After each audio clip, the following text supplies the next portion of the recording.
কি বলছিস? বলছি কন্ট্রোভার্সি করে দেখছি ভালো ভিউজ আসছে আর সবাই ফেমাস হয়ে যাচ্ছে, যেখানে 1 লাখ ভিউজ আছে সেখানে 5 লাখ করে ভিউজ আসছে। না ওইসব বাদ দে, তুই প্রথমে ডায়লগ কি দিবি বল। ওই তো তোর সাথে কন্ট্রোভার্সি করবো আমি, তোকে নিয়ে ভুলভাল বলবো যে দিদি আমাকে দোকান থেকে তাড়িয়ে দিয়েছে, বাড়ি থেকে তাড়িয়ে দিয়েছে। বেশ করেছি। দিদি বাড়ি থেকে আমাকে তাড়িয়ে দিয়েছে গাইস। ঠিক আছে, তুই দোকান হয়েছে বলে বড় হয়ে গেছিস, ঠিক আছে, এই ভাইকে একদিন মনে পড়বে তোর, দেখে নিস। সেই তুই একটা বলবি, আবারও ডাকবি, তোর ডায়লগ গুলো দে। গাইস মানুষ যত বড় হয় ততই কিন্তু তাদের অহংকার বেড়ে যায়, তখন নিজেদের লোককেও চেনা যায় না।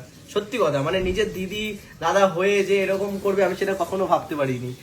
আমি কখনো ভাবতে পারিনি এরকম করবে আমার সাথে। ব্যাস, মিলিয়ন মিলিয়ন ভিউজ।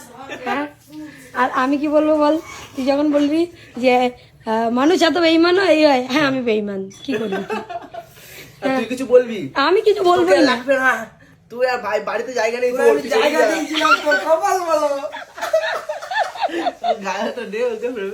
ওকে নেবো, ওকে না, ও কামছে মুখ মুখছে।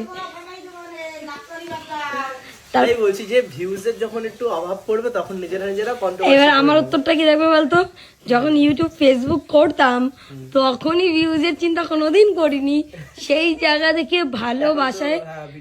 আর এখন তো ভিডিওই করি না, এখন আর কেন করবো? বাইরা বাড়ি দিয়া, বাইরা বাড়ি দিয়া একদিন তোকে ডাকতেই হবে। ডাকবো, সেটা আমার ব্যাপার, ডাকবো সেটা আমার ব্যাপার। হ্যাঁ চল চল চল মালাতে চল, শালা আমি শালা ওটাই যাবে। চাকর পেয়েছো? আমার মা আমাকে দিয়ে গাই সারাদিন খাটায়, সারাদিন কাজ করায়। আমি এরকম ভাবে শুয়ে থাকি আর সারাদিন বলবে ওঠ।